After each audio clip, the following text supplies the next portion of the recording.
এতিয়া এয়া নাভাবিবা যে তুমি বাচি আছা মৃত্যু হোৱাৰ পৰা। এতিয়াতো তোমাৰ মূৰৰ বিষ আৰম্ভ হ'ব।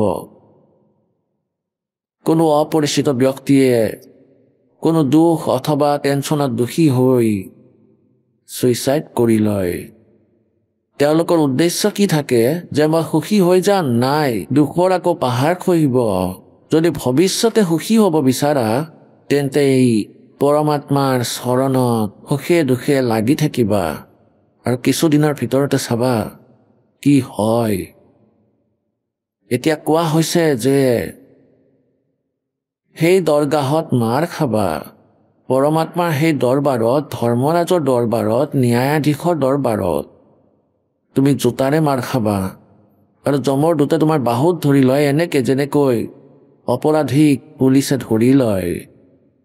যিজন ভক্তিহীন প্ৰাণী তাক এনেকৈ চোঁচৰাই লৈ যায় আৰু যিয়ে সৎ ভক্তি কৰে তেওঁ পৰমাত্মাৰ বিমানত বহি যায়।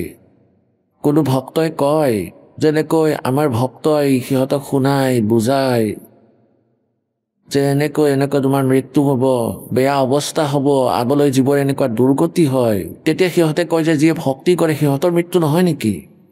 তেওঁৰ বাবে ভগৱানে কৈছে যে আয়ে হে সো যায়েংগে ৰাজা ৰং ফকীৰ, এক সিংহাসন চढ़ कर जाएगा बंदे जात जंजीर।